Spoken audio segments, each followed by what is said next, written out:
Hello, and welcome to the Dissidents Podcast, where we talk about how we can strive for a world in which freedom and reason are at the forefront of all human society. Welcome to another episode of the Dissidents Podcast. Today I have James and Pam Hayes-Bohanan with me. You may have recognized both of them. They have both been on panel discussions, on labs. They are at now, Pam, you keep on saying that you retired from Bridgewater State University. I am retired. For sure this time? For sure this time. Yeah. But James, you are still a professor at Bridgewater State University.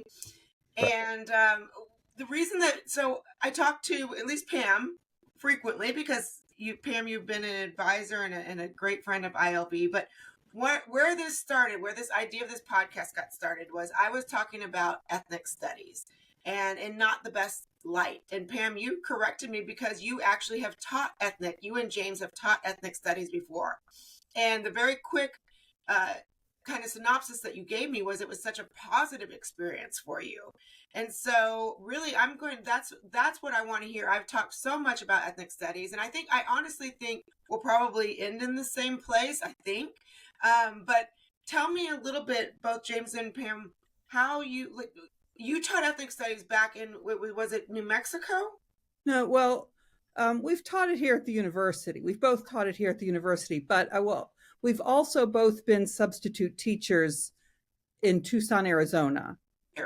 And there was a big controversy in Tucson 2011, 2012, because they had started a Mexican American Studies program. It was an optional program. It was open to all students. And it involved like Latin American literature, Latin dance, Latin history, Latin, politics. And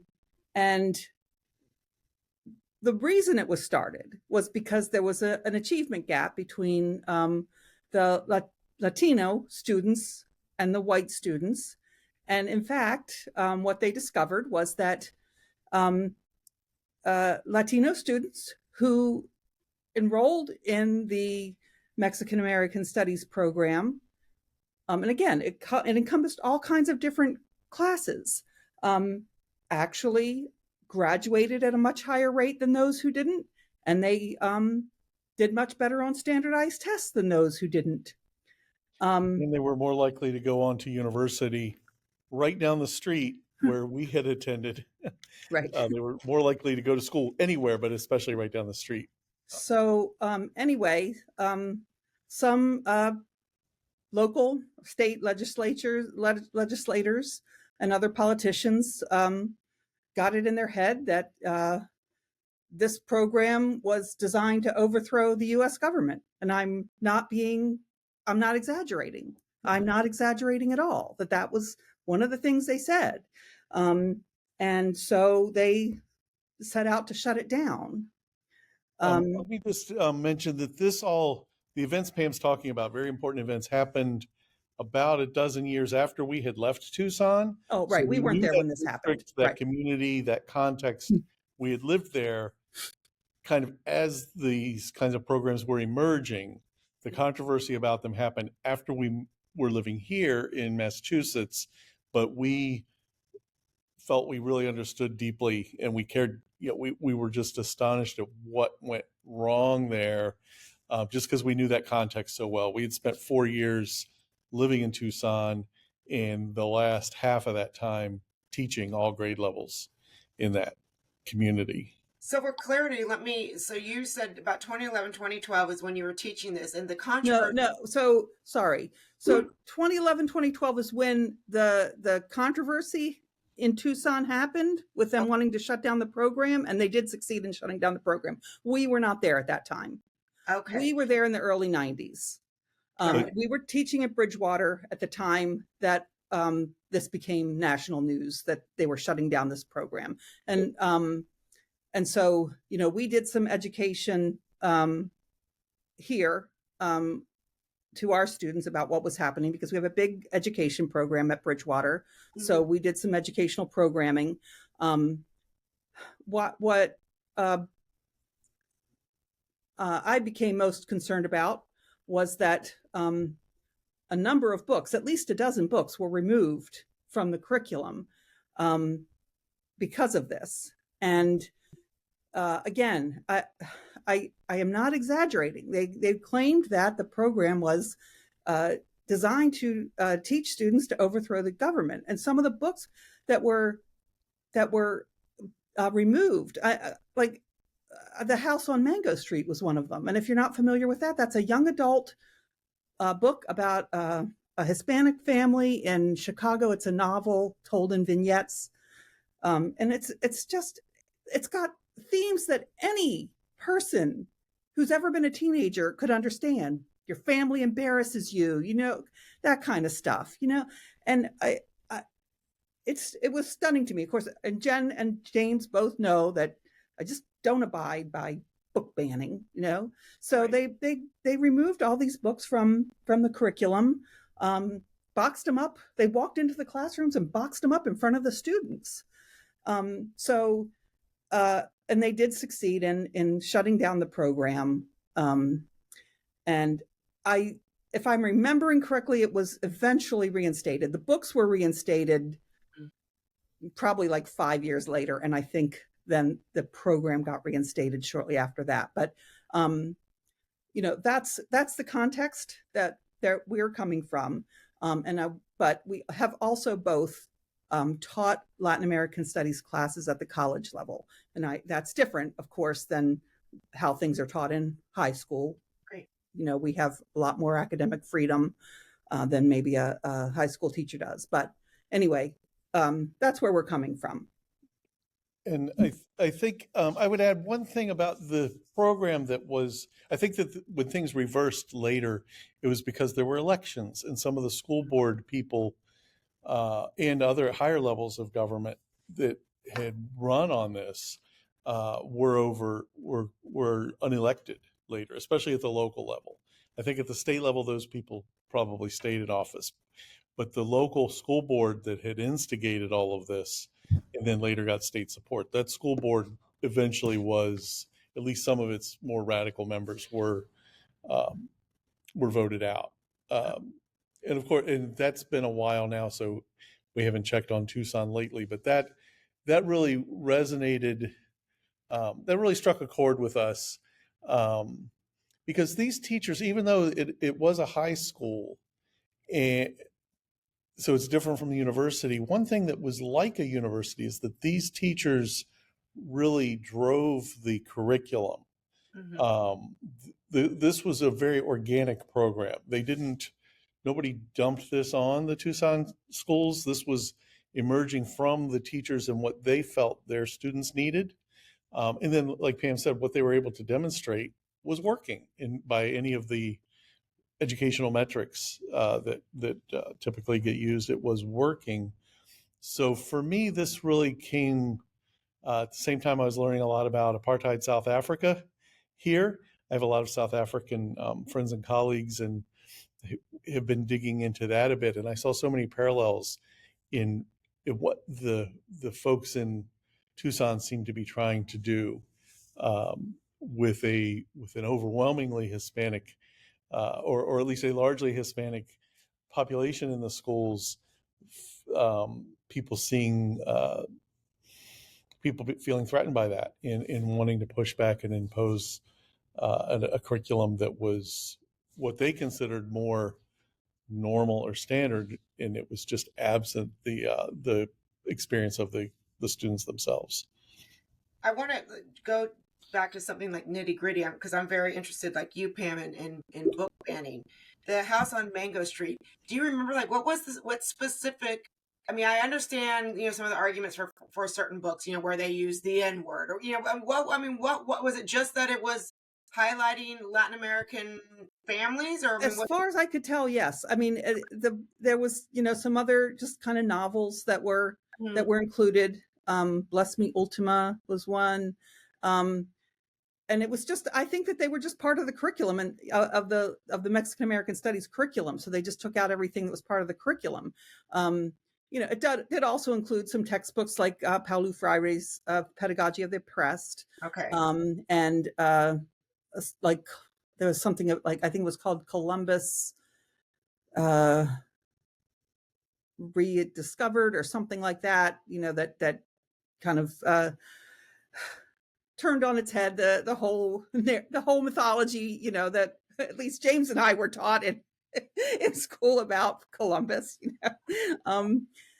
So it was, as I said, it was about a dozen books. Some were just novels. Others might be considered more textbooks.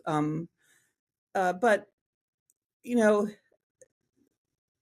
the James and I, in preparation for doing this podcast, we rewatched a movie that was made in 2011 called Precious Knowledge, that tells the story. It's a documentary that tells the story about what happened in Tucson, and it goes into the classrooms, talks to the students, talks to the teachers, and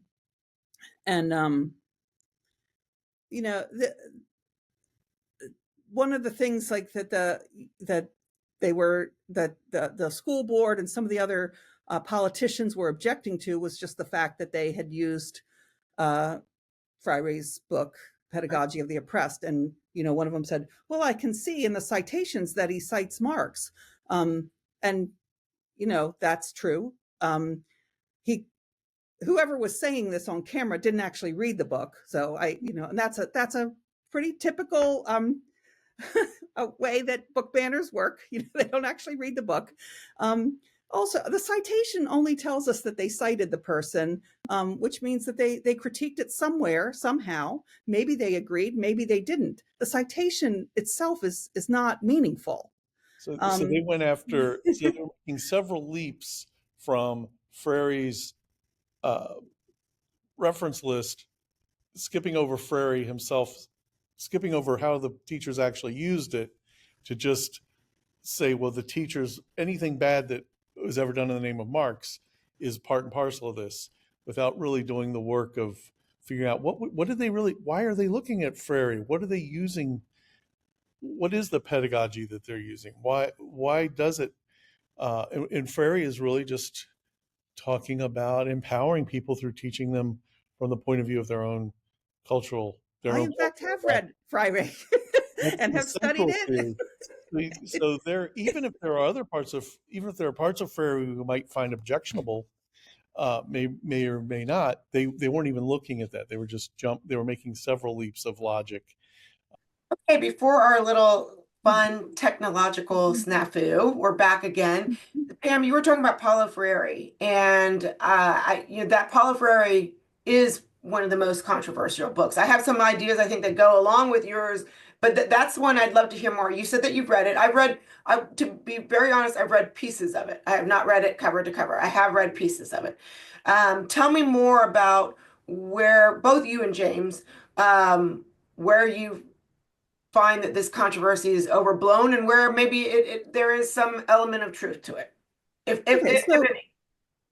Okay, so I mean, the book, first of all, it was written in the 70s. So let's keep that in perspective. I mean, if somebody's using that as the only basis of how they're teaching in the 21st century, I would question that too.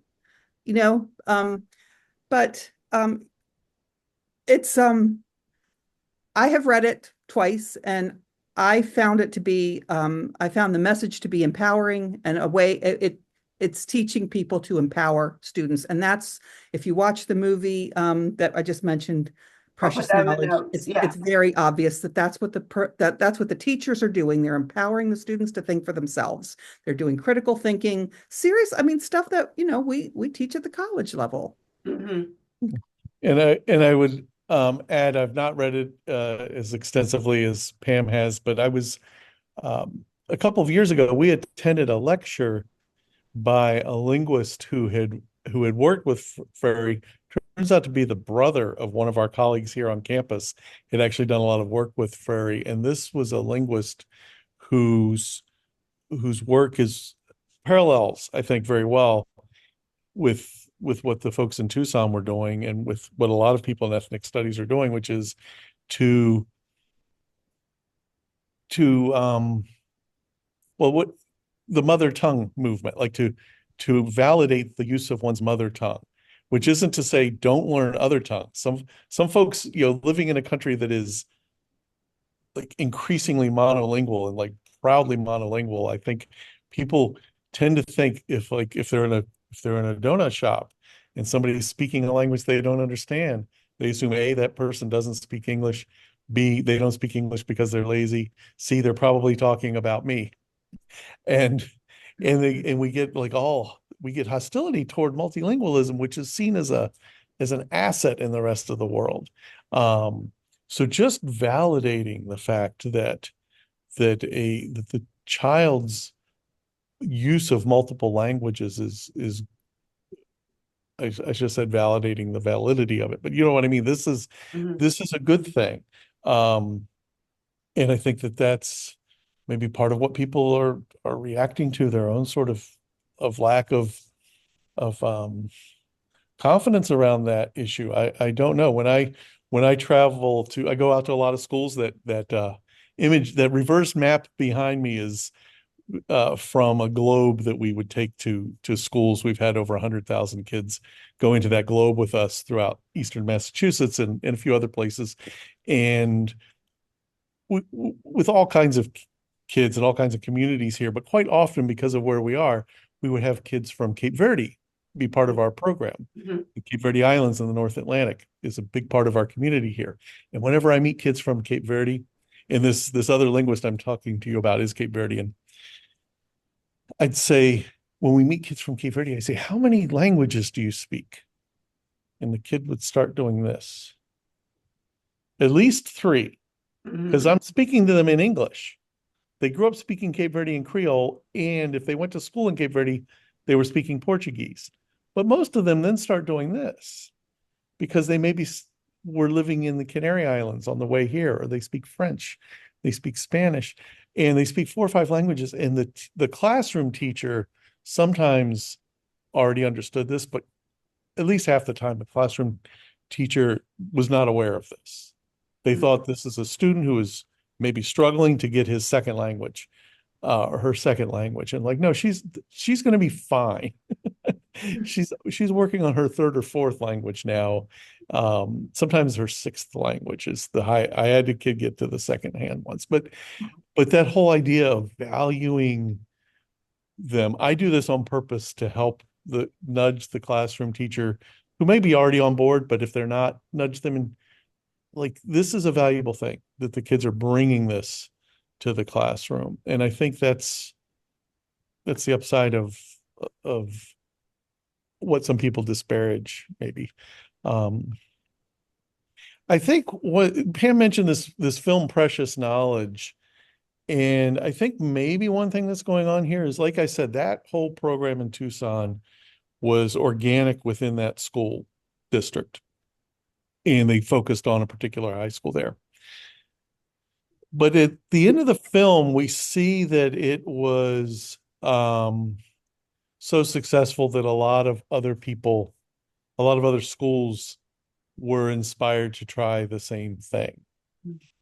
And I can see where, I don't know how that played out, but my imagination suggests that might have been packaged and sent off. And if you watch what these teachers were doing in their classroom, and then try to say, well, what if they mailed me a handbook to do this in my classroom?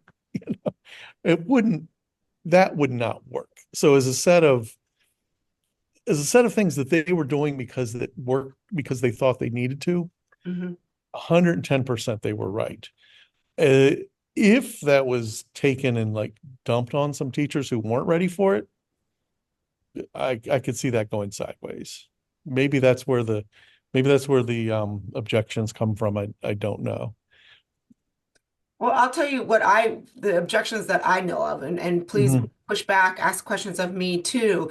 Most of this that I'm familiar with is in California. And so it's around something that's not at all, well, not at all, but not really what you're talking about. Because one of the things, I'm going to jump around a little bit here. One of the things that I'm trying to do with ethnic studies now is to actually create I think what you taught, like a Latin American studies, a Black American history, a Asian Pacific American history, social studies, whatever, where, there, it really is this richness of the American story and getting people to understand and see the beauty of the American story and the diversity in America, because diversity isn't a bad thing. It's a good thing. It's an American thing, right?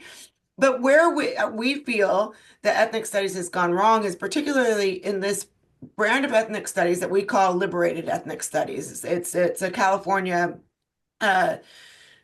is a product of a couple groups in California, and a couple of these groups that started this liberated ethnic studies are actually considered, and by name, they name themselves as Marxist, radical, mostly like I don't want to get the names wrong, but they are Latino names or Mexican American names, and a lot of them will say part of their objective is the decolonization, the settler colonial, these words that we're using now, decolonization, settler colonial of America. And so the way they're approaching ethnic studies and the way they've written this one particular liberated ethnic studies guideline is very anti-America.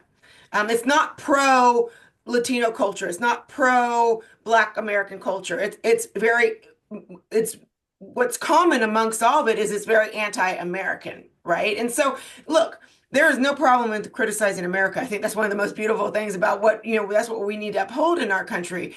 But this really came about as something that a lot of the language that they were using was this. It was also breaking people up into haves and haves not. I'll use the language that they use, oppressor, oppressed, much like that is happening now. Yeah, there's this binary now. Right, binary. And so you're not seeing like the resilient, it's kind of like the 1619 Project, again, which had value, but it all came from this one angle of like, you're a slave, you've always been a slave, you'll always be a slave, versus, hey, did you know that your ancestors, did this, that, and the other? So it was a very politicized version of what I would call ethnic studies.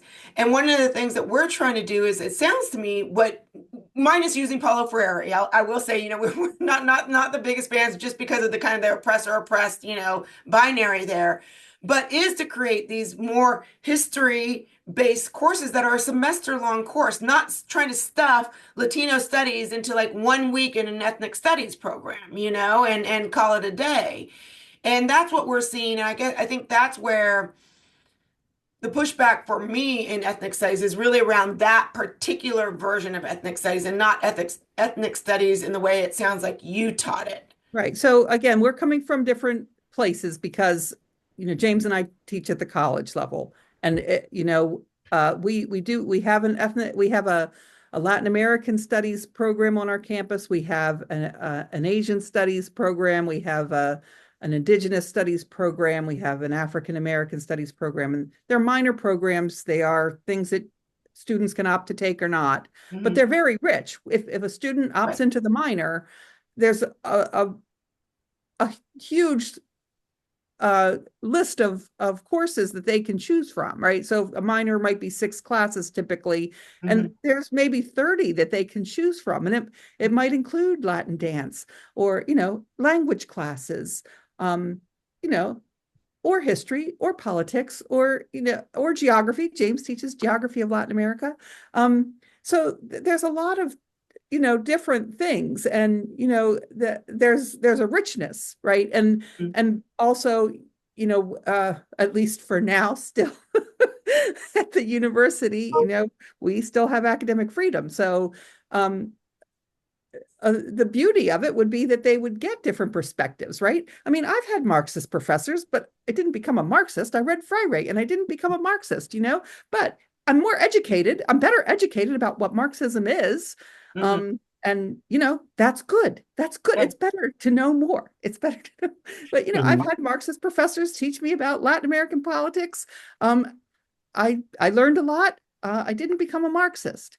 And, that's something else that people just need to understand, that, like, what are we so afraid of that somebody might read something from a Marxist perspective? Or, I mean, that's what book banning is all about, right? Somebody might get a bad idea that I don't like, if you read a lot of different things, then you get a lot of different data input into your brain, and you can make your own decision. I mean, we shouldn't be afraid of ideas. And I think that my teaching is in this Latin America class, even in my coffee class, includes a pretty deep critique of getting people to understand that the ripple effects of colonization continue. The coffee, the reason we have fair trade coffee is that most coffee is not fair, and that goes all the way back to colonial inequalities and post-colonial inequalities, like Theodore Roosevelt and the Navy, you know, taking over Central America on behalf of United Fruit Company. Like, these are all, I think, deep critiques that need to be understood. But I do it in a way that neither, I mean, when I teach these things, I neither say, you know, you kids in class are are responsible for this, and you kids in class are the victims of this, because most of us are a little bit of both. Oh, yeah. I teach, I say I grew up on the edges of Jim Crow, but the more I read, the more I grew up in not so far from the edge of Jim Crow. That I was taught in school that a lot of things were settled by the time I got to school. We had the Voting Rights Act. It was already done. And then I'm realizing, wait a second. The school I was, schools were integrated 15 years before I started school, except the school I was in was integrated the year before I started. So I tell my students this now, just to, depending upon the context, let them know that there is a persistence of this early history of colonization and enslavement. It does really matter, but I don't see a place for a binary to say I'm on one side of it and you're on another. When I take students to Nicaragua, which I haven't done in a few years, there's a lot of reasons, sadly, for that. But whenever I've taken students over a number of years to Nicaragua, and almost none of them, unless they had another class with me, almost none of them knew before they got there that the U.S. Marine Corps was the government of Nicaragua for a big chunk of the 20th century. And that still has a ripple effect. And I tell them how that happened and why that happened and how it ended. And we learn a lot of the details about it. And I ask them, did you know this before? And of course, almost nobody did. And I say, what about the kids you're meeting around you, the young adults you meet around you here in Nicaragua? You think any of them did not know this? And of course, they realize, oh no, they knew this. They still welcome us, as visitors with open arms. And some of the students who have had to learn about that are actual members of the Marine Corps at the time I'm telling them this. And I don't blame them for what the Marines did I don't even blame the Marines from back then, because they were just sent on a deployment. In fact, one of our speakers we had once was the son of one of the Marines, was now an anthropologist who grew up in Nicaragua. So I guess what I'm getting at is that that ripple effect of colonialism really matters. But yeah, it needs to be taught by somebody who actually understands the processes, not just throw it out, like you say, as a snapshot or as a barb. That's a barb. That's a really good word. I was just reading a book. I'll put it in our show notes. I can't remember the author's name, but on settler colonialism. And I think that the problem is we're on both sides. There's not a balance. It sounds like you both are striking this balance on saying, you're not this or you're not that. We're a little bit of everything. But with the settler colonialism, I think the narrative is either everyone's a settler colonial and, you're all bad, whatever, go to hell. Or with particular regards, let's just keep on the ethnic studies in the United States and this liberated ethnic studies. It's the United States is a settler colonial state. And look, I mean, there are plenty of arguments to show that's the case. But what this book was saying was fascinating to me. I mean, in some regards, no one is never not a settler colonial. You look at like native indigenous groups in the United States and how they kind of colonize various groups, move, nomadically colonizing various parts of the United States. And so I just think that this term is not being used with a critical eye. It's a lot of people are just using it and as a political hammer, if you will. What do you think about that? I think that is happening in some ways.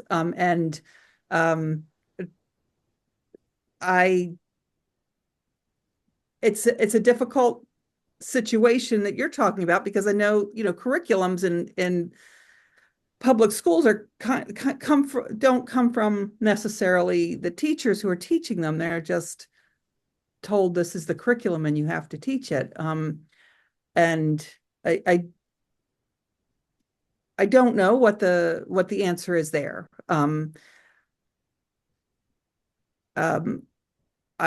My response would be students should read a lot of different things and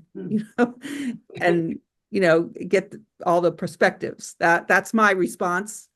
It's not to ban any kind of curriculum. It's not to remove any books from the curriculum or the library or anything else. It's more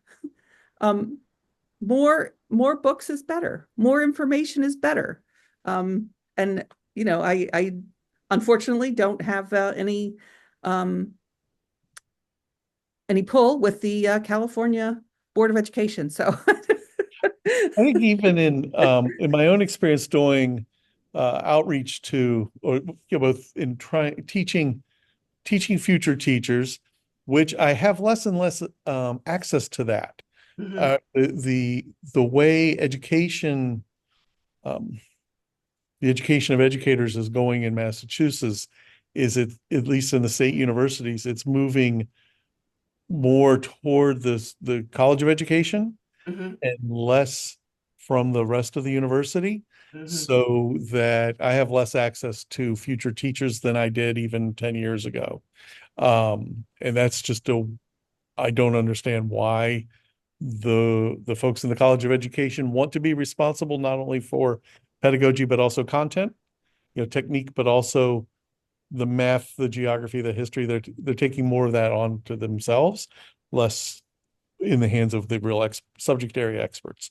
When we've done, I do also work within service teachers, or I have, workshops for professional development. When I've done that, I've had some people who, unfortunately, I'm never the organizer of those. I just show up and do a piece. When I do a piece, I treat the in-service teacher as a graduate student, because sometimes they literally are. And I say, we're going to have a real discussion about the debt crisis in Latin America, or about inequality in the coffee sector, or something like that. We're going to have an adult conversation about this, and then you'll go to your classroom and do with it whatever works for you. Because teachers are under so much pressure, I sometimes get some resistance to that. Say, just give me some worksheets. It's like, no, I'm not going to write a curriculum for your class. Right. Because for a lot of reasons, and one of them is that I don't think that would be much fun for you. But wouldn't it be more? I would like to, in other words, I would like to have teachers more empowered, less directed. That's a broader issue, but I think it's relevant here that if we want to do something about what the kids learn, being rich and being inclusive of the great diversity of the country, that we give teachers the space to do more learning about that from subject area experts. So when I've done workshops like this, it was often with a colleague who would have me come in one Saturday and then have an expert on Southeast Asia come in the next Saturday, and an expert on Canada come in after that. And we would each talk to the teachers as adults. I don't think a lot of teachers have the luxury of that, but that would be a better way than saying, let's sit down and whatever we come up with for solving what needs to be solved for ethnic studies. Like, I think the more we can it and mail it out to the teachers, the worse it's going to be. I think that's a bad way to do it. Yeah. Absolutely. I mean, and you're hitting on something that I hadn't heard of before, but I mean, one of the places that I target with regards to some of the trends that I see is the colleges of education. But what I didn't know until you mentioned this, James, is that previously these people who were going out to be educators were actually learning geography from people teaching geography, from from math from people teaching math, versus this kind of prepackaged, like you're saying. And I think we're doing such a disservice there, that and to go back to what you were talking about earlier, like with critical thinking. I mean, we talk about, okay, Elizabeth, I mean, I'm sorry, Miriam. I absolutely hear what you're saying about, and I 100% agree. I mean, read Marx, read, whatever, books on Adam Smith, read these things, put them together and generate your own thoughts. But I feel like part of where this lack of critical thinking is coming from is maybe perhaps, James, coming from the teachers in the colleges of education, because they are, it's been flattened. It sounds like, from what you're saying, they themselves aren't being taught in a rich way that engenders critical thinking. Sadly, that is an excellent summary of how I've been, over 35 years in higher ed, and most of that in a school with one of the first colleges of education in the country is this one. Mhm. And we rest on those laurels. We and I don't know if this is a national trend, but here it's very easy to see that the curriculum, the number of credit hours a student takes, it still adds up to 120. Mhm. But fewer of those are taken outside of the College of Ed, more are inside the College of Ed. Mhm. And I think that puts, first of all, it's too much work for them, Mhm. teaching things that they didn't necessarily go to school for. And it's a less rich experience for the students. They do still have, at the 1 and 200 level, some they do still have general education requirements. But even the idea of, to teach, to get an education certificate, you must major in something like English or chemistry or history or something, and then take the education courses. That's really being eroded to where maybe you'll minor in something, or Mhm. maybe you'll just do your general ed and do the rest. The major itself will be the teaching. And I just think that there's not much left to teach with if that happens.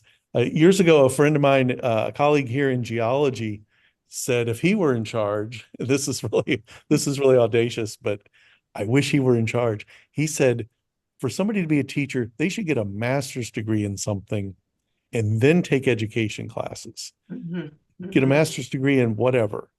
And I Mhm. thought, if we could do that, that would be marvelous. That would show we really value education. Yes. Have somebody who's done deep study, because right now it's very mixed.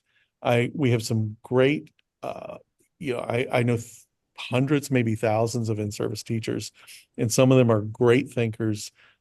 All of them are greatly caring about their students, but some of them haven't read deeply enough Yeah. about the world to really teach. Well, I'm weaving these threads together that are just kind of coming together because of what you're saying. But this kind of goes back to this liberated ethnic studies, where it's just everything kind of smashed into one just to say that they did it, versus that richness of Latin American history and the courses that you seem to have taught when you were teaching ethnic studies, Latin American dance, etc., and the kind of the things that I'm thinking about too. It requires that richness and that robustness of study and understanding, and not just something smashed together just to say that you did it, you know? Mhm. Yes. Yeah, I'm very fortunate that when we were in Arizona, Pam and I both took, she was there for library school. I was there for PhD in geography. We both took Latin American studies courses. Mine more than hers because I had more total credit hours. I did a whole PhD minor in Latin American area studies, it was called. And that was economics, something called agricultural economics, actually. It was very specific, history, and there was something else I did, political science. Mhm. I didn't take any dance or music, but I wish I had, because I teach that now, even though I never took a class at. We did take a Latin dance class at the community Oh, college while we were we there. did. Yes. Yeah. Non-credit. We still learned a lot.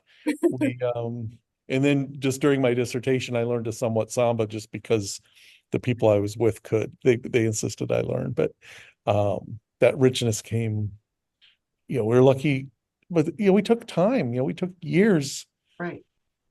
learning some of that stuff before we continued to try to learn it, but we're Well, lucky to have that time. I was thinking about what you said, Jen, about like, and James too, like, it's not this or that, right? It's everything, right? We're all a little bit of everything. And so I'll recommend another movie besides Precious Knowledge, one that James and I just watched. It's recently out on Netflix. It's called Going Varsity in Mariachi. And James and I were particularly interested in this because after we left Tucson, we moved to South Texas, and this film takes place right in the part of a part of the state where we live, the very border area right near the tip at the Gulf. This was in Edinburgh, and we lived just the next town south of Edinburgh. So they have, it's that whole area, the Rio Grande Valley of Texas, is largely Hispanic. It's probably depending on what town you're in, it could be 80 to 90% Hispanic. And so this was at Edinburgh High School, and they had a mariachi music program. And we could see from the film that it was open to everyone. So there were some mostly Hispanic students in it, but the other students appeared to be white. Of course, I couldn't say for sure about that either. But they were not only learning mariachi, but they were preparing to be part of this big mariachi competition. Mm-hmm. And what I found so funny about it was one of the things they said about it was, this is something that, in Texas, these students would get together and compete, in mariachi. And they said, yeah, but that's actually, mariachi is a music tradition that comes from Mexico. And they said, it's actually, the competition is not part of the tradition at all. They said, that's an American thing. Leave it to the Americans to make it a competition. Yeah, because that's how it works, right? That's how it works. But I love that. I had a similar experience, not with mariachi per se, but I went to Trinity University for my undergrad in San Antonio, Texas. And that's what I loved about it. I mean, they had fiesta. You're sure you're familiar with that coming from Texas. It was a week long of just, dance and Mexican heritage. It was amazing. And so that's why, I don't want to do away with, or I don't want to flatten our diversity. I just want to enrich it. And I feel that where we're in the education space, we are doing more to flatten it and more to become divisive than we are to celebrate diversity. Yes. And I think back to the precious knowledge example, these politicians, they were seeing divisiveness where there was no evidence of it. There's that too. Yeah. Mm-hmm. They were invited into the classroom. One of them refused to go. The two main politicians who were featured in the film, one of them refused to go to the classroom. The other one went, had an experience, and then denied that experience. He said, well, they were just putting on a show for me. I still didn't see there really still is the divisiveness. There really still is the anti-Americanness. They just turned it off for the day I was there. And it was pretty remarkable. It was he afterwards he said, wow, I was really impressed with the students. They were really they understood all the issues. They were able to articulate them well. And then when they called him out on it, he said, yeah, well, they were just putting on a show for me. It was stunning. It was stunning. Yeah. The flattening, about the more general thing, I think of flattening in education coming from this whole, the over-reliance on a scripted curriculum, a prescriptive curriculum, and the teaching to the test, which is never a teacher's idea, but it's, around here in our area, we've had this MCAS graduation, which we just had a ballot initiative to take it away as a graduation requirement. MCAS is still getting paid to administer the test, but they've taken it away as a graduation requirement. And I'm optimistic about this. And I've always thought of this in terms of flattening the excuse for those standardized tests was to raise the floor, to say, well, we don't want any child left behind. We don't want any child falling below a certain benchmark. So we'll raise the floor. But that necessarily meant bringing down the ceiling, what a kid could learn. And it really does become flat. And we have like this 1-inch high house now. It's like the floor has come up, the ceiling has come down. And it's not a good way to teach. It's not a good way for students to want to learn more. It's why when they get to us, we have to undo a lot of that. But we had, local political, school boards would just compete on the basis of how many kids would pass the MCAS. That became like, that was their job. And they saw that as tied to property values. And somebody will go to the next town and pay more for a house over there rather than here. And it became very, and it was defended by some as like, well, at least nobody is coming out of school completely unable to read, which the test was meant to guard against that. But they came out not able to read well, in my estimation, the majority even. I love the analogy, raise the floor, but bringing down the ceiling.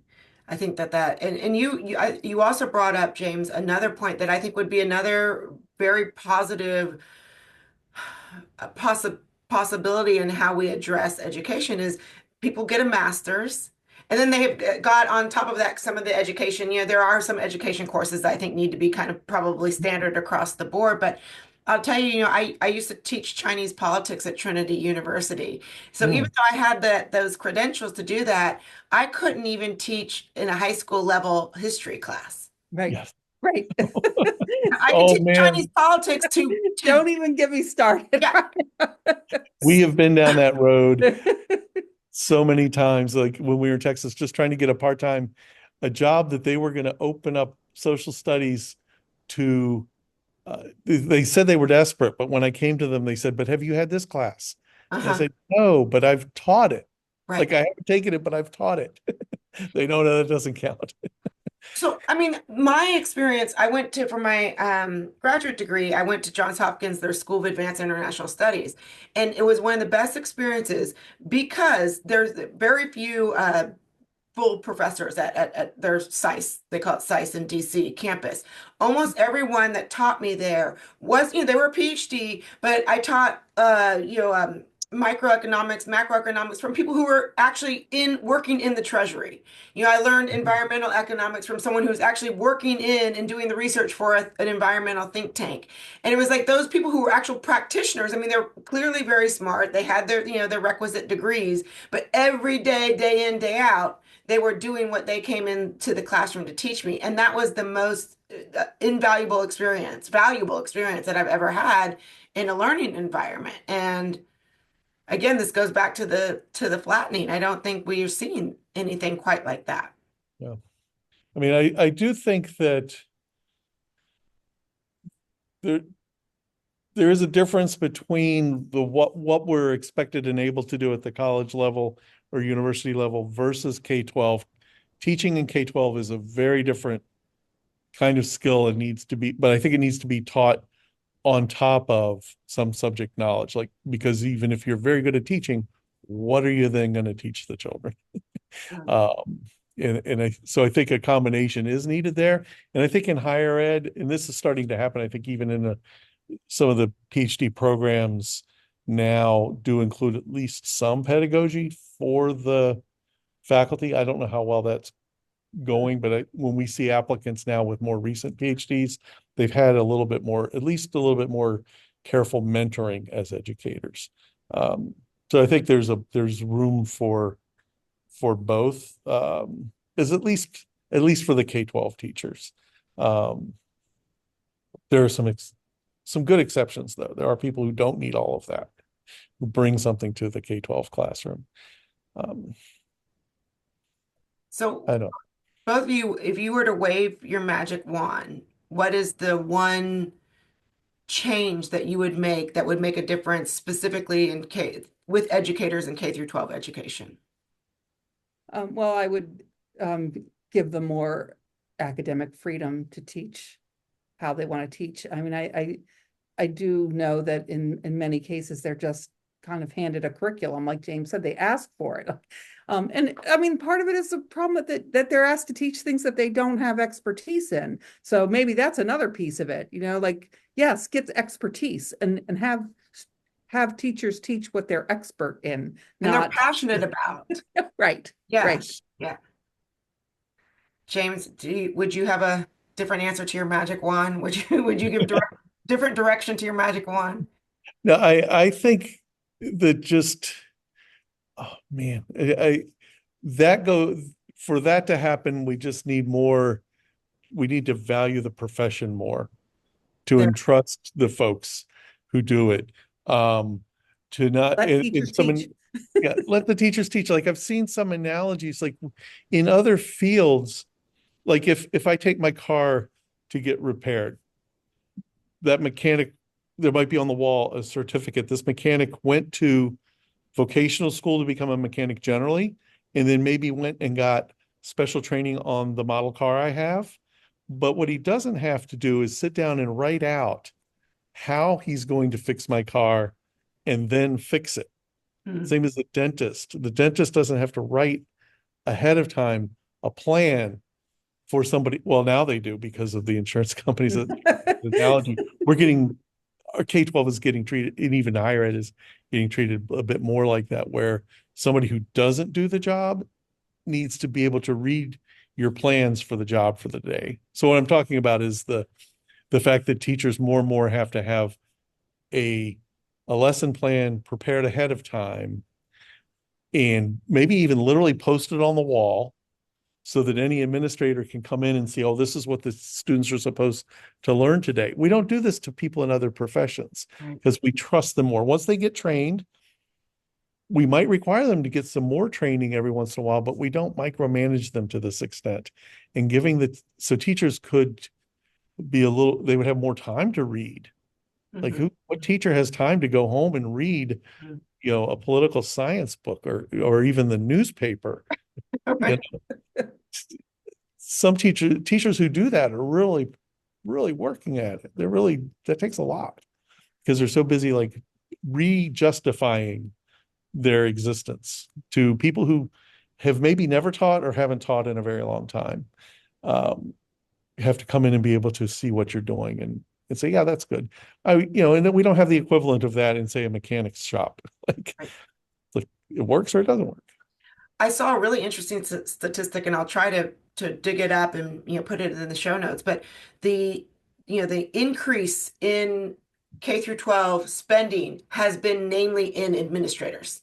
Oh yeah, it hasn't been teachers. It hasn't been in students. It's been in administrators. Right. Definitely higher ed also. It's crazy. There's a vice president for everything now.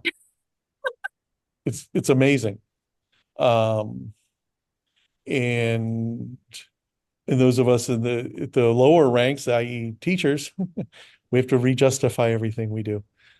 Even at this level, public higher ed, there's this accountability idea that's not really about accountability. It's about control, and it's not totally infected higher ed yet, but it's getting there. And it's definitely overrun a lot of K-12. So being held accountable by people who don't actually do the job themselves is a really tough spot. So why do you think, why is that trend? Where did that originate? I have no idea. Any guesses? Yeah. Part of it is this idea that, everything needs to be run like a business, as if businesses know what they're doing. I don't, so we have to have a president and a vice president of everything, and everybody needs to know who the supervisor is. And that's part of it. Yes. I think a distrust of public sector workers generally, that really was sown by Ronald Reagan, or he didn't initiate that, but the folks like Grover Norquist and others who really just said, when they started casting anybody who draws a public paycheck as a taker and not a giver, that's part of it. I mean, not all educators are on the public payroll, but many of us are. And I think that just blanket, that initial assumption is part of it. There might, one thing I've heard, I don't know how true this is, but one thing I've heard is that the fact that everyone has had a teacher makes them think they know how it's done. Now, that doesn't apply to a lot of other fields, like working, like I said, working on a car. I know how to do a few things on a car. I know when I'm out of my element, and somebody else does it, I'm not going to second guess them. Like, and if they make it work, then if they make it go Zoom, that's good. But that is, and most people would not assume that they know how to change a tooth or rebuild an engine. But for some reason, people think that teaching is easy, easy to manage, easy to measure. That whole notion that if you make it measurable, you can manage it better, which doesn't work in the private sector either. But they've brought it over to the public, to education somehow. I don't know why. Well, one of my fears, I think one of my very, I wouldn't say greatest fear, because the whole ethnic studies thing that we started out on is a big fear of mine, how that the trends there. But one of my fears is the people who have the resources to get away from some of what we're seeing mostly in public education with what we're talking about, the administration, the flattening of critical thinking, et cetera. They're finding the homeschools or these homeschool pods and whatnot and finding unique ways because they've got the resources to do that. And what makes me sad is I think that ultimately we might see even a greater divide in our country as a result of that, because the public school is going to be hollowed out. And so those without the resources, those whose only choice is public school, I mean, it's really going to be hollowed out by some of these trends that we're seeing, where the people who have the money are going to be like, screw all this administration, screw, all this politics. We're just going to do it in our homeschool pod. Which I love the idea of homeschool pods, but what I fear is that we're going to create even more of this kind of have and have not when we leave this dearth in public schools. Right. So yeah, so the those who go to private schools are not subject to this micromanagement of their teachers. So there's the homeschool out, which tends to be really bifurcated, I think. Homeschooling tends to have kind of two very distinct levels of from anti-intellectual to super intellectual, maybe it would simplify. But then the out for a lot of people, including us, has been like the micromanagement of the teachers makes the public school, it is flattened. We see that. And so we went to private school with our kiddo, and I told the governor at the time, I happened to have a meeting with the governor when our kid was little, and I said, I'm somebody who has opted out because the public schools are too MCAS driven, too standardized test driven. And this is not about ethnic studies. This is about the broader issue of teachers not being empowered to teach. And I know our kid would have been fine despite that, but he was much finer without it. Well, you just see, my son for high school ended up getting into the public schools magnet program, but from third grade to eighth grade, because the school, I mean, and I do feel for the teachers. I mean, they were trying to get him on ADHD medicine, and granted, he is a little hyper, but I think they have to teach to the middle. They can't teach to the upper or to the lower, and so anyone that's any way distractive, which not to stereotype, but there's a kernel of truth in little boys sitting down all day long. I mean, they get a little antsy, or at least that was the story with my son. And so there was, this kind of outbreak of, putting kids on medicine just so that the teachers could do their job. And we ended up having to, I wanted him to stay in a public school. I believe in the public school system, but because of that, and the funny thing is, once we got him into a private school with smaller class sizes, no one ever once again said, hey, your kid has ADHD, Wow. Again, he is a little hyper, but I've seen a whole heck of a lot worse. And it did not need to be medicated for it, but it's a sad state of affairs when, that's one of the answers that teachers need to reach for in public schools in order to do their job. Right. I think because there's simply not enough of them for one, Mhm. and they're too busy doing paperwork. I mean, that's a broad generality, but I think it would help if they had a bit smaller class. If they, there's a lot else going on there too, but I think that's a bit part of it. Um, And I think the ability too to teach towards, I mean, one of the things that worries me as well is, I think that there should be like AP and honors classes for those who want to do that, and those kids who show promise should be, pushed into that. And then the other kids, education is not their thing, and that's okay. That's not a problem. But everything, has just again been kind of hollowed out, flattened out to the extent that, it's kind of a one size fits all. yeah, and the in this and I think it would be less that way the more independence that the teachers had. And I think one irony is that in one of the two things that get tested the most because they're the easiest to test is a basic kind of reading comprehension Mhm. and some basic math. Right. Yes. Um, and so ironically, the more we focus on reading simple things, Mhm. the less capable a reader we produce.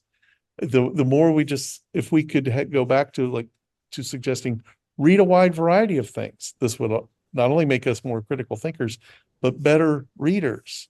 And there's been a lot of work on this going back decades to show that the more widely students read, the better they read. It seems Mhm. kind of obvious, but when the school districts, when the management has been really focused on that final score, then they push the instruction in the direction of teaching what they think is going to affect that score.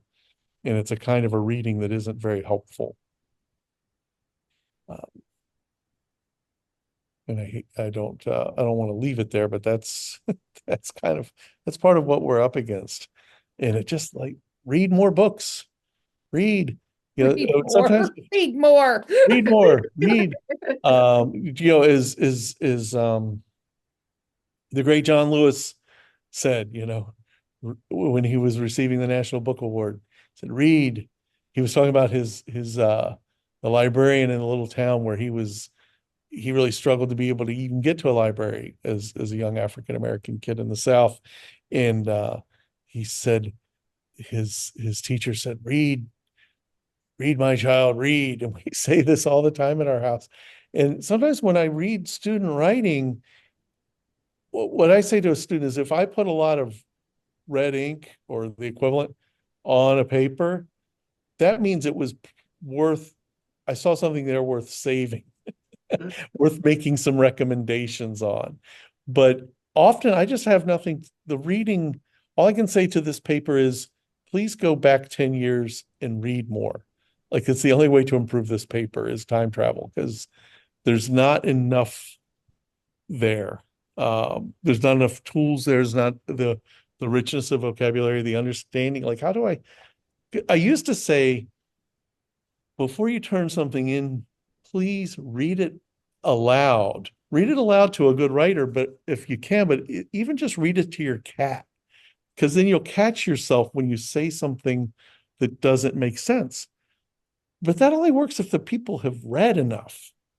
I think that sometimes the mistake isn't a glitch. It's just they don't know that is not how we write. Yeah. Uh, and so read more.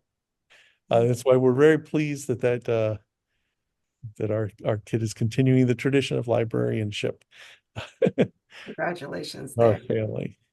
That's awesome. Well, and then, on ending on I'll let you guys get on with your evening, but ending on a good note, I'm very excited to hear what you've done in Latin American studies. I would love in the future when I'm looking at Mexican American and Hispanic American and Latino American courses, I would love your eyes on. It would be a great honor just to have you guys. Let me know what books should be there, Pam. The House on Mango Street is a good one. I've heard of that before. I'm going to put that in our notes too. So